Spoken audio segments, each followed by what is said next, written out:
Hello and welcome back to the channel. In this video, we'll talk about Gustave Le Bon's Book 3, Part 1, The Classification of Crowds.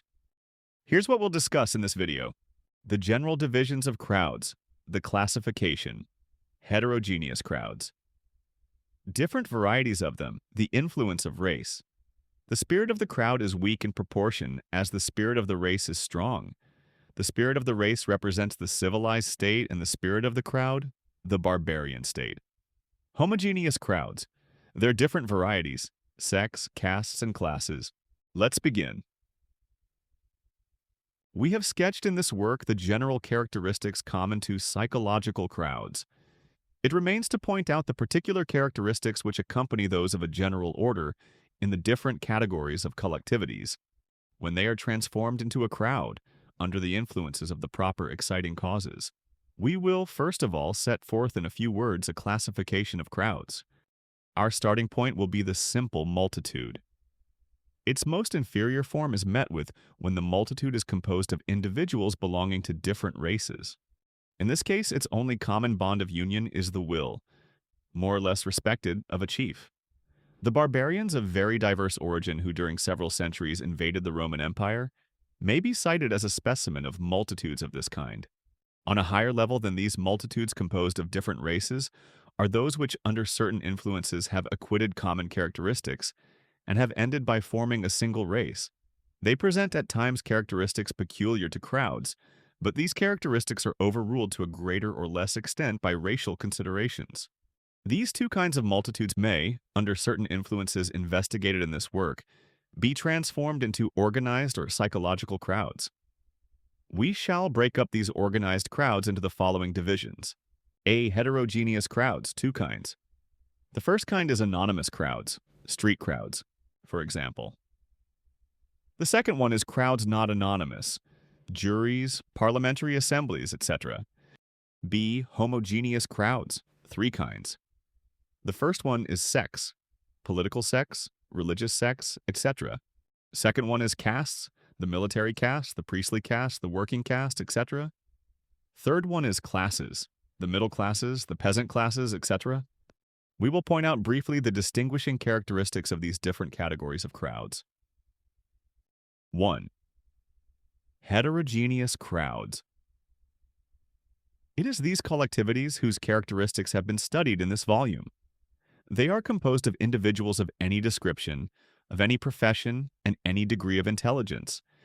We are now aware that by the mere fact that men form part of a crowd engaged in action, their collective psychology differs essentially from their individual psychology, and their intelligence is affected by this differentiation. We have seen that intelligence is without influence in collectivities, they being solely under the sway of unconscious sentiments. A fundamental factor, that of race, allows of a tolerably thorough differentiation of the various heterogeneous crowds. We have often referred already to the part played by race, and have shown it to be the most powerful of the factors capable of determining men's actions. Its action is also to be traced in the character of crowds. A crowd composed of individuals assembled at haphazard, but all of them Englishmen or Chinamen, will differ widely from another crowd also composed of individuals of any and every description, but of other races, Russians, Frenchmen, or Spaniards, for example. The wide divergencies which their inherited mental constitution creates in men's modes of feeling and thinking at once come into prominence when, which rarely happens, circumstances gather together in the same crowd and in fairly equal proportions individuals of different nationality, and this occurs, however identical in appearance be the interest which provoked the gathering. The efforts made by the socialists to assemble in great congresses the representatives of the working class populations of different countries have always ended in the most pronounced discord.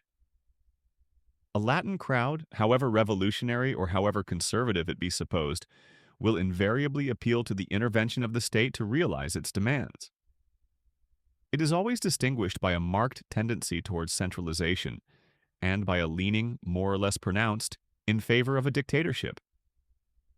An English or an American crowd, on the contrary, sets no store on the state and only appeals to private initiative. A French crowd lays particular weight on equality, and an English crowd on liberty. These differences of race explain how it is that there are almost as many different forms of socialism and democracy as there are nations. The genius of the race, then, exerts a paramount influence upon the dispositions of a crowd. It is the powerful underlying force that limits its changes of humor.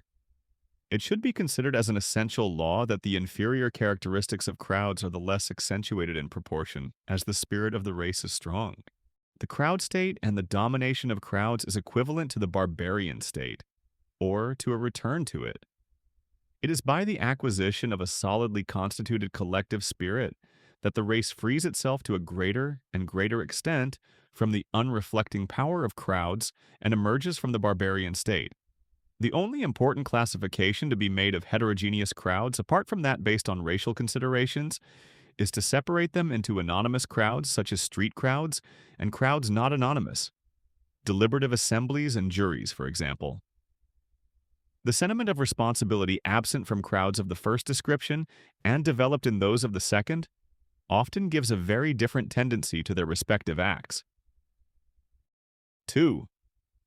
Homogeneous crowds. Homogeneous crowds include sects, castes, and classes. The sect represents the first step in the process of organization of homogeneous crowds. A sect includes individuals differing greatly as to their education, their professions, and the class of society to which they belong, and with their common beliefs as the connecting link. Examples in point are religious and political sects. The caste represents the highest degree of organization of which the crowd is susceptible. While the sect includes individuals of very different professions, degrees of education and social surrounding, who are only linked together by the beliefs they hold in common, the caste is composed of individuals of the same profession, and in consequence similarly educated, and of much the same social status. Examples in point are the military and priestly castes. The class is formed of individuals of diverse origin, linked together not by a community of beliefs, as are the members of a sect, or by common professional occupations, as are the members of a caste, but by certain interests and certain habits of life and education, almost identical. The middle class and the agricultural class are examples. Being only concerned in this work with heterogeneous crowds and reserving the study of homogeneous crowds, sects, castes, and classes for another volume, I shall not insist here on the characteristics of crowds of this latter kind. I shall conclude this study of heterogeneous crowds by the examination of a few typical and distinct categories of crowds. If you enjoyed this video, you might want to check the books available in our link in the description. There you'll find many fundamental marketing books in different languages. And don't forget to subscribe to the channel for more marketing-related content. See you in the next one.